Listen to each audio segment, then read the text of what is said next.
We're going to have George Pino from Commercial Brokers International come and talk to us about how to put the value on our first multifamily investment. So should be an exciting time, unless that was him that's sneezing, which I don't want to be in an office with him, so, but we'll see.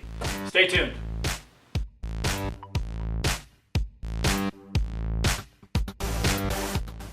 I mean, it really depends on what your investment and your investment criteria and what you're trying to accomplish. Okay. On a 2 to 4 unit or even a single unit, but 2 to 4 units are considered residential.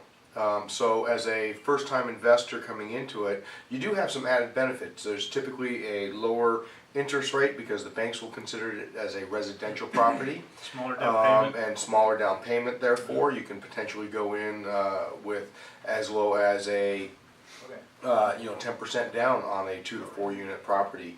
When it becomes 5 units and more, it becomes a commercial property. So, as such, there are a few other things to be aware of. The lending is a little bit different. You may have a little bit higher interest rate. You also may then be required to do personal guarantees. Typically on a residential loan, you don't have a personal guarantee on it. They just, the asset itself is the guarantee. So things to consider. Now the nice part about the larger properties is that you do have economies of scale. So you may get a better return with a 5-6 unit property than you would with a 4 unit property. So those are all things to consider when you take a look at the investment, and part of it is analyzing the returns, but there's a little bit more that goes into it as well, because like anything, returns can vary across the board, and it's all about the risk versus reward. Okay. The location. What typically do you look for as a first-time investor? Well, one of the key components and things that we've always heard from day one: location, location, location. Right. And it is true not just for your home, but for your real estate investment. A couple things that you want to look at and look for are strong rental markets. What are the demographics within that market on the economies? Meaning how many of the people within a 1, 2, 3 mile radius, what's the size of the population, how many are renters versus how many are actually owners of property, what your other competition is in the immediate area, how many other units are there. Also, what I like to do, and a couple of the tricks of the trade that most investors don't do, is I may go and talk to and sit down and actually have a conversation with the local police department and bring in some coffee and donuts. No joke intended, but sit down with a few of the actual officers that patrol the streets, right, and sit down and talk to them about what they see going on within the immediate neighborhood. Crime, is it on the rise? What type of crime is there?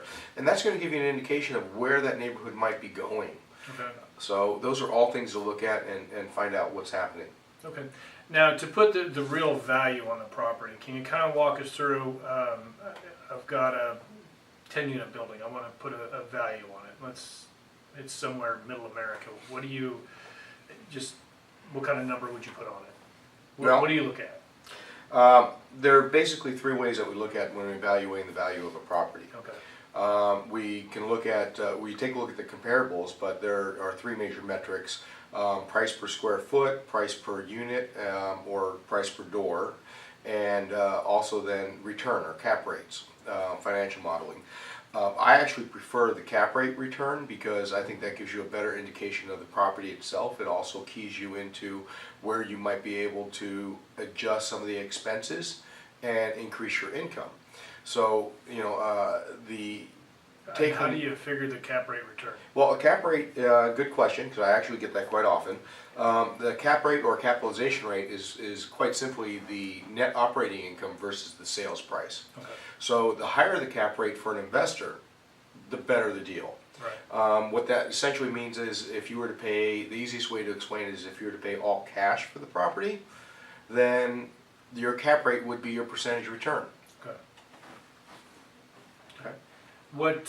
Now let's touch on the comparables. How do you look at comparables on this 10-unit property? Okay. Well, for me, I like to look at like for like in the sense of I don't call it multifamily, and you may not look at all 10-unit properties as comparables, but you're going to give a little bit of a range. And what I mean by that is you're going to want to look at, for a 10-unit property, probably go down as low as a 7 units and probably as high as a 13 or 14 units. When you start going higher than that, the expense ratios change. You also may have to be required in some municipalities to have an on-site manager. So for instance, in Los Angeles or California, any building that has 16 units or more, you have to have an on-site manager that you have to pay. So a 16 unit may actually trade for less than a 15 unit property because the return may be less. So we take a look at that. Then when we look at the comparables, we also try and look at age of the comparables and location. Lastly is, and when I say age of the comparables, age of the actual buildings, but also age of when it was sold. You don't want to go back, more than 6 months if is the preference. When the comparable property was sold. Comparable property was sold. And also, I weigh less a little bit on what's on the market because anybody can ask, a listing price. How far out on the be a sales price. How far out on that? So you've got the main property. What's the distance that you go? A mile, 2 miles on a comparable? Well, it depends on a submarket. In some submarkets, we'll only go a block or two. Yeah. A few blocks. For instance, in Los Angeles, you can change rents and rents can dramatically change within literally 2 blocks. And so you need to be very familiar with the neighborhood itself. However, when you're in a little bit more tertiary market that's a little bit more suburban, you might be able to go out a half mile, quarter mile, and that should be more than sufficient. I very rarely do a radius search because a lot of times that radius, unfortunately, city lines aren't drawn as a circle. Right. So when we do a radius search, we may go into different cities which have different laws that may affect the valuation. So we actually look and try and keep it within the neighborhood, so to speak. The bed and bath count. How do you look at that? If you got a 10 unit of 1 bedrooms, 10 unit of mixed, or 10 unit of 2 and 3s. Well, that's actually a fantastic question because a lot of times I hear what's the price per door, and what typically most people mean by price per door is what's the price per unit. Right. To me, that is a misnomer and does not really give a good valuation because obviously if you have a 10-unit building that's all 2 bedroom, 2 baths, it's going to be worth more than a 10-unit building that's all studios. Right. So what I like to do in my analysis is actually break down what is the price per bedroom count, what is the and bathroom count, assigning a certain percentage number to a bedroom, like 1, and a bathroom would be considered about a third of a point to that. So, and then studios also doing it at a 3/4 point. So adjusting that and then making those adjustments, I think you come to a much better indication of valuations when you take a look at your properties. Okay. Now, lot size. Let's say you've got a bigger lot on your 10 unit. What kind of value you put on the larger lot? Okay. Well, it depends on what the larger lot can do for the property. Right. A lot of times I've seen properties where they may have a large lot, but it goes down into a creek area that's not accessible. Yeah. You can't really build on it. It doesn't give you additional parking. Now, it may be able to help generate more appeal for the property, and that does have some valuations when it comes to, you'll have less vacancy perhaps if you have a nicer landscaping, but it can also increase the expenses for landscaping. Right. So what I look at Water usage? Absolutely. What I look at, larger lot size, you do make adjustments for it. We use what we call a FAR, or floor area ratio. So we take a look at the property, what the size of the property is, how it compares to the land itself. And then part of the analysis should be an analysis of highest and best use. Is it currently being used at its highest and best use? Or in the future, can you potentially redevelop the property into something even better or larger or different asset class? Okay. Age of roof. That's obviously, as you're going across the country, depending on where you're at, but what typically do you look for as the age of the roof, or actually the systems altogether? In general, it's hard to really determine age of roof and systems and things, and usually most of your comparables, because when you look at a comparable, very rarely do you have all that data as well. So what we do look for is essentially during the physical inspections of the properties is, are they maintained? Where are they? What are the reserves? And what we'll do for that is actually create a reserve analysis for the pro formas to deduct that off of your net operating income to come to a better cap rate analysis. So if I know that a roof is going to have to be replaced within 3 to 5 years, then we'll budget out what is it going to be that expense, because that is an actual expense. Right. But if it's still good right now, it doesn't affect the value as much. It's more when the issues are that it needs immediate replacement or the systems need immediate replacement.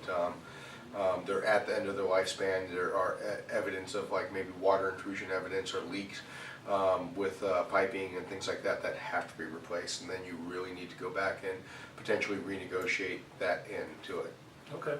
Now, so just kind of wrap it up and go through the steps. So you've got your down payment.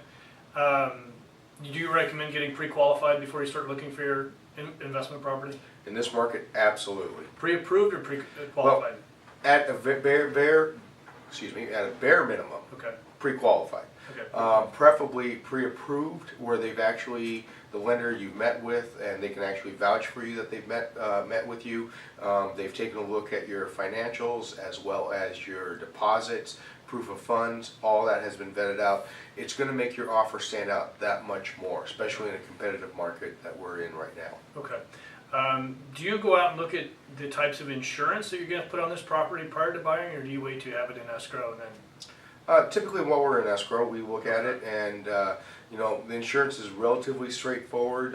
What we're going to find out for some properties, especially with the new mapping laws that just happened last year, is that some properties that you wouldn't think are in a flood zone are, and you now have to get flood insurance. The lender's going to require it. Happened to me way back where we purchased a house, or not a house, a 6-unit apartment building. It was literally on top of a hill that was about 50 feet higher than anything else, but it happened to be mapped right in the flood zone. Yeah, so you still have to carry it. Had to carry the flood insurance, so there's no chance in heck that that would ever get flooded, but... So okay, so you've got your pre-qualified, you've got you're going out looking for assets. How do you find the assets that you're really looking for?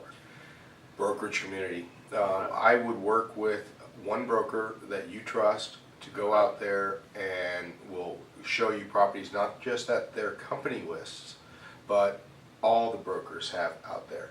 And that's really knowing and working with a broker that has knowledge of the market, but more importantly, contacts with other brokerage companies as well, because there are a lot of deals that are off market. But you know, myself as a broker for 30 years, we work with one another. I mean, I talk to other brokers, I talk to other agents. We're constantly in communication. We say, you know, there are people that we trust that know that this type of asset.